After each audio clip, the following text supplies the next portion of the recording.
नमस्कार, मैं हूं रणजीत और आप देख रहे हैं, सुन रहे हैं स्टोरी विथ रणजीत। आज मैं आपके लिए कहानी लेकर आया हूं। मुंशी प्रेमचंद की एक अनोखी और छोटी सी कहानी है। यह भी नशा, वह भी नशा। तो आइए मैं आपको सुनाता हूं कहानी। मुंशी प्रेमचंद की लिखित यह कहानी है जिसे एक बार आप जरूर सुने। यह भी नशा, वह भी नशा।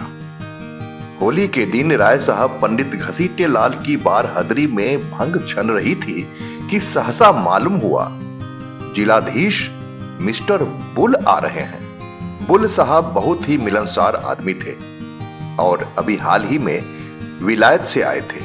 भारतीय रीति रिवाज के जिज्ञासु थे। बहुधा मेले ठेलों में जाते थे। शायद इस विषय पर कोई बड़ी किताब लिख रहे थे। उनकी खबर पाते ही यहां बड़ी खलबली मच गई। सब के सब नंग धिरंग मुसरचंद बने भंग छान रहे थे। कौन जानता था कि इस वक्त साहब आएंगे। फुर से भागे, कोई ऊपर जा छिपा, कोई घर में भागा, पर बेचारे राय साहब जहां के तहां निश्चल बैठे रह गए। आधा घंटे में तो आप कांख कर उठते थे और घंटे भर में एक कदम रखते थे। अब इस भगदड़ में कैसे भागते। जब देखा कि अब प्राण बचने का कोई उपाय नहीं है तो ऐसा मुंह बना लिया मानो वह जानबूझकर इस स्वदेशी ठाट से साहब का स्वागत करने को बैठे हैं। साहब ने बरामदे में आते ही कहा, हेलो राय साहब, आज आपका तो होली है। राय साहब ने हाथ बांध कर कहा, हाँ सरकार, होली है। बुल ने कहा, खूब लाल रंग खेलता है। राय साहब बोले, हाँ सरकार, आज के दिन तो यही बहार है। साहब ने पिचकारी उठा ली। सामने मटकों में गुलाल रखा हुआ था। बुल ने पिचकारी भरकर पंडित जी के मुंह पर छोड़ दी तो पंडित जी नहीं उठे। धन भाग्य, कैसे यह सौभाग्य प्राप्त हो सकता है। वारे हाकिम, इसे प्रजावत्सल कहते हैं। आह, इस वक्त सेठ जोखन राम होते तो दिखा देता कि यहाँ जिला के अफसर इतनी कृपा करते हैं। बताएं आकर कि उन पर किसी गोरे ने भी पिचकारी छोड़ी है। जिलाधीश का कहना ही क्या, वह पूर्व तपस्या का फल है और कुछ नहीं। कोई पहले 1 सहस्त्र वर्ष तपस्या करे तब यह परम पद पा सकता है। हाथ जोड़कर बोले, धर्मावतार, आज जीवन सफल हो गया। जब सरकार ने होली खेली है तो मुझे भी हुक्म मिले तो अपने हृदय की अभिलाषा पूरी कर लूं। यह कहकर राय साहब ने गुलाल का एक टीका साहब के माथे में लगा दिया। बुल ने बोला, इस बड़े बर्तन में क्या रखा है राय साहब। राय साहब कहते हैं, सरकार, यह भंग है, बहुत विधि पूर्वक बनाई गई है हुजूर। बुल ने कहा, इसके पीने से क्या होगा।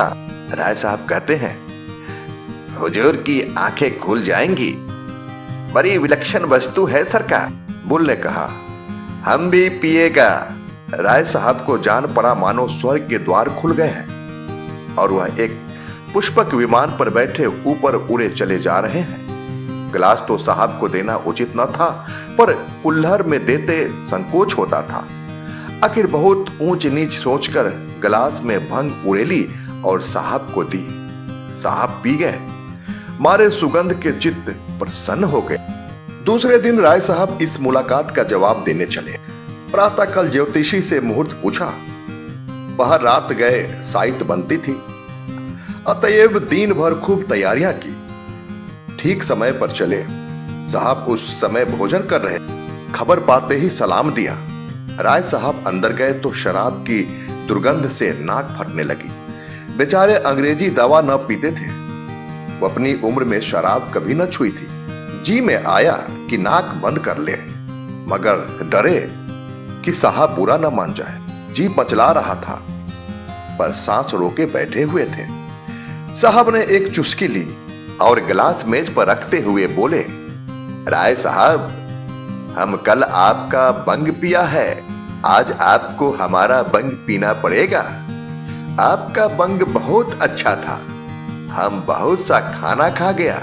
राय साहब बोले, हुजूर, हम लोग मदिरा हाथ से भी नहीं छूते। हमारे शास्त्रों में इसको छूना पाप कहा गया है। बुल ने हंसकर कहा, नहीं नहीं, आपको पीना पड़ेगा राय साहब। पाप पुण्य कुछ नहीं है, यह हमारा बंग है, वह आपका बंग है, कोई फर्क नहीं है। उससे भी नशा होता है, इससे भी नशा होता है, फिर फर्क कैसा? राय साहब बोले, नहीं नहीं धर्मावतार, मदिरा को हमारे यहां वर्जित माना गया है।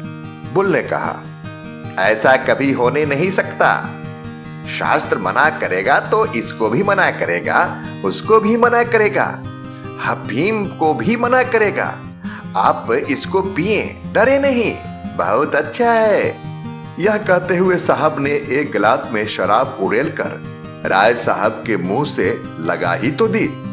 राय साहब ने मुंह फेर लिया और आंखें बंद करके दोनों हाथों से साहब का हाथ हटाने लगा। साहब की समझ में यह रहस्य न आता था। वह यही समझ रहे थे कि यह डर के मारे नहीं पी रहे हैं। अपने मजबूत हाथों से राय साहब की गर्दन पकड़ी और गिलास मुंह की तरफ बढ़ाया। राय साहब को अब क्रोध आ गया। साहब खातिर वह सब कुछ सह सकते थे, पर धर्म नहीं छोड़ सकते थे। जरा कठोर स्वर में बोले, हुजूर, हम वैष्णव है, हम इसे छूना पाप समझते हैं। राय साहब इसके आगे और कुछ न कह सके। मारे आवेश में कंठावरोध हो गया। एक क्षण बाद जरा स्वर को संयत करके फिर बोले, हुजूर, भंग पवित्र वस्तु है। ऋषि मुनि साधु महात्मा देवी देवता सब इसका सेवन करते हैं। सरकार, हमारे यहाँ इसकी बड़ी महिमा लिखी है। कौन ऐसा पंडित है जो बूटी न छानता हो?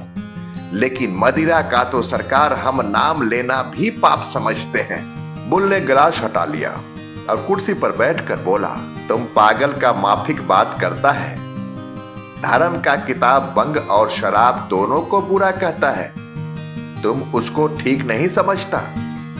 नशा को इसलिए सारा दुनिया बुरा कहता है कि इससे आदमी का अक्ल खत्म हो जाता है।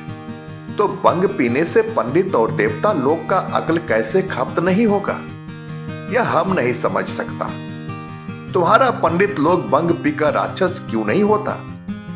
हम समझता है कि तुम्हारा पंडित लोग बंग पीकर खप्त हो गया है, तभी तो वह कहता है यह अछूत है, वह नापाक है, रोटी नहीं खाएगा, मिठाई खाएगा। हम छू ले तो तुम पानी नहीं पिएगा। यह शब्द खप्त लोगों की बात है। अच्छा, सलाम। राय साहब की जान में जान आई। गिरते पड़ते बरामदे में आए, गाड़ी पर बैठे और घर की राह ली। दोस्तों, यह थी कहानी मुंशी प्रेमचंद द्वारा लिखित यह भी नशा वह भी नशा।